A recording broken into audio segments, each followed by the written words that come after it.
Olivia Rodrigo's new album Guts is out and it is amazing. Is it as good as Sour? I'm still not convinced, but it is definitely a perfect follow-up. But the talk really hasn't been about Olivia's progression since Sour. Instead, all I've been hearing is that Olivia and Taylor Swift are now massive enemies and rivals and have been ever since Sour's release.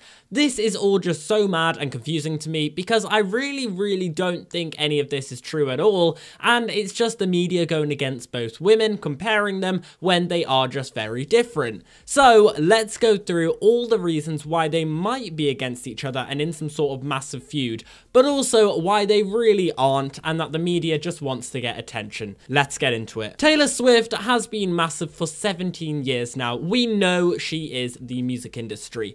And Olivia has clearly shown her love for Taylor Swift as she rose to fame. She did a few TV shows and movies, then in her teens was cast in the Disney Channel show Bizaardvark with interesting personalities, but her rise to full fame came when she was cast as Nene in the High School Musical spin-off High School Musical: The Musical: The Series, a leading original show for Disney's new streaming service in 2019, Disney+.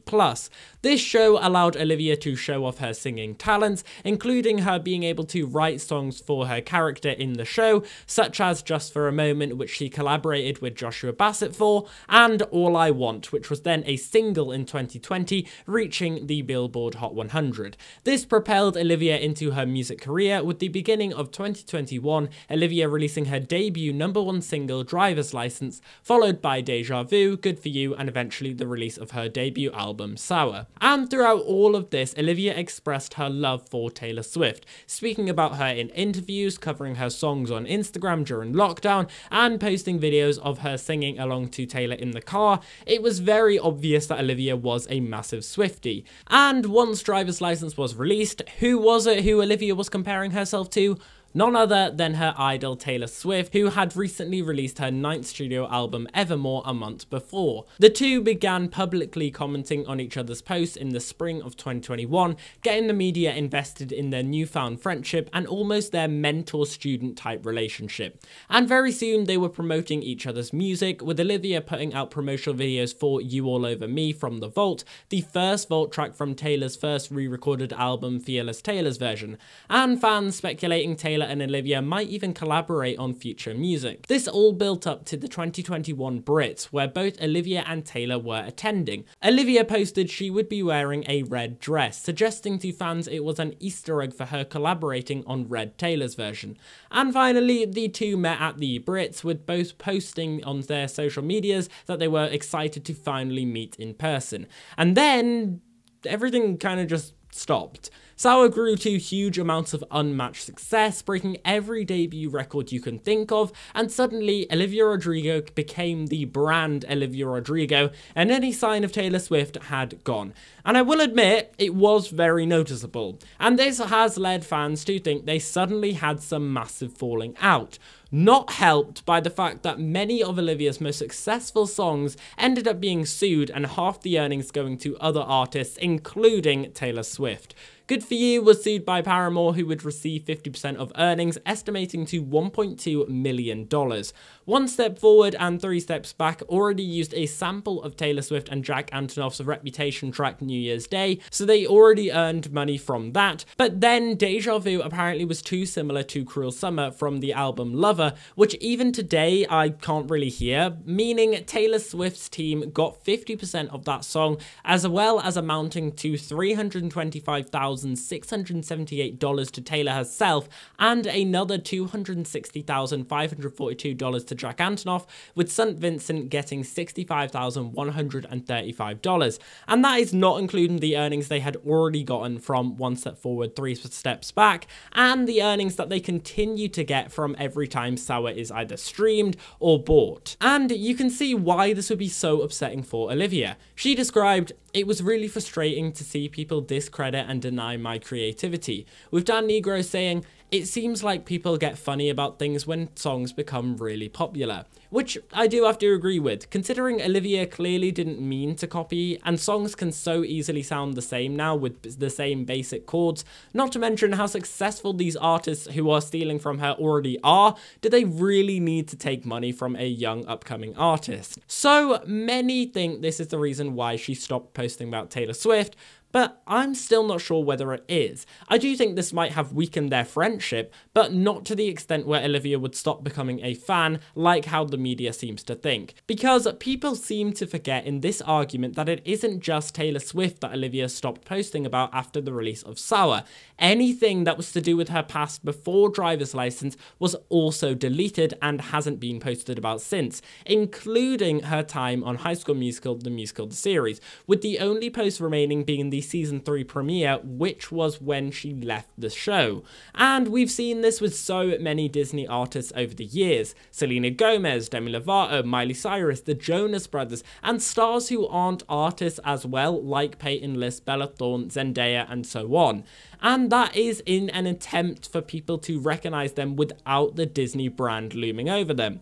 It isn't because they necessarily hated their time at Disney, and for Olivia, she clearly loved High School Musical and her time on Disney. But after Sour's release, it became Olivia Rodrigo the brand, not just the person, meaning every time she posted about anything, it had to be about her career rather than the Disney umbrella. And the exact same thing can be said about Taylor Swift. She needed to show the media she is her own brand, not a subdivision of Taylor Swift. And so that doesn't mean she necessarily hates Taylor, but rather has to separate from her so the media isn't constantly comparing the two. As Taylor Swift says herself, the media will compare the women and compete them against each other. Taylor dealt with this with Katy Perry for years. It doesn't mean Olivia and her suddenly had a massive falling out. And now we come to Guts and 2023, where we have Taylor Swift's tour, the Eras Tour, which has had multiple guest stars, some of which are seen as some of Olivia's huge enemies or rivals at least.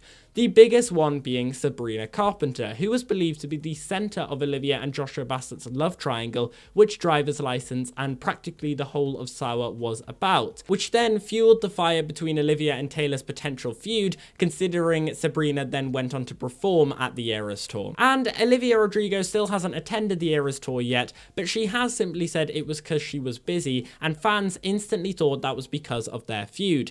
Olivia, however, has came out in an interview with Phoebe Bridgers claiming that the tour is the tour of all tours, suggesting that she is still very much in awe of Swift's work and hasn't stopped being a fan by any means. And there are many of Swift's other close friends and artists who haven't came to the tour yet either, so it's not a huge deal in my opinion and definitely doesn't suggest that there's some sort of massive feud. Then comes Rodrigo's latest #1 single, Vampire, which fans seem to be convinced is about Taylor Swift, which I really can't see. Maybe that's just me, but I always thought that this song was about an ex-boyfriend. I mean, the lyrics, cool guy, and you said it was true love, but wouldn't that be hard? Doesn't that just sound like it's more about an ex rather than a potential ex-friend? But it was the chorus line, bloodsucker, fame, bleeding me dry like a damn vampire, that people think is about Taylor Swift by her taking lots of Olivia's money from the songs in Sour. However, Olivia has responded and in my opinion denied this statement completely. She said, "How do I answer this? I mean, I never want to say who any of my songs are about. I've never done that before in my career and probably won't. I think it's better not to pigeonhole a song to being about this one thing." She added a nervous laugh, which I've heard many say disproves she's hesitating and hedging the question, suggesting that it is about Taylor Swift. However, Olivia has many nervous laughs in lots of her interviews. Just go online and watch some and you will see it's just part of her speech pattern, perfectly normal, especially if she's answering big questions like this. She then continued with, "I was very surprised when people thought that." So to me, it definitely suggests that Vampire is not about Taylor Swift, and Olivia is trying to say it's not about Taylor Swift, and to be honest, you shouldn't really have to care about who it's about because songs are subjective, they're meant to be interpreted with yourself. And now that Guts has came out, some fans are convinced the entire album is about Taylor Swift, which I very much disagree about, like it can't be. The only song I could see that maybe could be about Swift is The Grudge. Lyrics like, I have nightmares each week about that Friday in May. Of course, it's in May when they first met at the Brits in 2021. One phone call from you and my entire world was changed. Trust that you betrayed, confusion that still lingers. Took everything I loved and crushed it in between your fingers, and I doubt you ever think about the damage that you did, but I hold on to every detail like my life depends on it. And I fantasize about a time you're a little sorry, and I try to understand why you would do this all to me. You must be insecure, you must be so unhappy. And I know in my heart, hurt people, and we both drew blood, but man, those cuts were never equal. Referring to the lyrics in Vampire. You built me up to watch me fall, you have everything and you still want more. Now, you could interpret those lyrics as Taylor's taking all of the credit from Olivia, but you could also just as easily interpret them as a boyfriend who thought they were better than Olivia at the time. And there are other lyrics looming that this song is definitely about a guy, such as, but even after all this, you're still everything to me, and I know you don't care, I guess that's fine, but you know I can't let it go, I've tried for so long. Now, this lyric could even possibly be paralleling the lyrics to Joshua Bassett's song Lie Lie Lie with, so you can lie, lie, lie, lie, go ahead and try. And just today, Olivia's Rolling Stone interview came out where she was once again asked about this feud. She says, I just write songs, it's not my job to interpret them for other people. The article goes on to say, she goes quiet. I don't have beef with anyone, she says calmly. I'm very chill, I keep to myself, I have my 4 friends and my mum, and that's really the only people I talk to, ever. There's nothing to say. She adds, there's so many Twitter conspiracy theories, I only look at alien conspiracy theories. So, are Olivia and Taylor Swift in a feud? The answer is maybe, but I'm leaning more towards the media has built their feud rather than themselves. Do I think they're as close as they used to be? Definitely not. I think that's very clear, and I can understand why Olivia might have a sour taste after Taylor received a lot of the money she's earned, but whether that means there's a feud is another matter. Let me know down below in the comments if you think they are feuding or not, and make sure that you've liked this video and hit that subscribe button with notifications turned on so that you get notified whenever we make any brand new videos. But anyway guys, that's the end of this video. I hope you have enjoyed it, and as always, we've been here on Gate of Theories. Thanks for watching, and I'll see you guys later.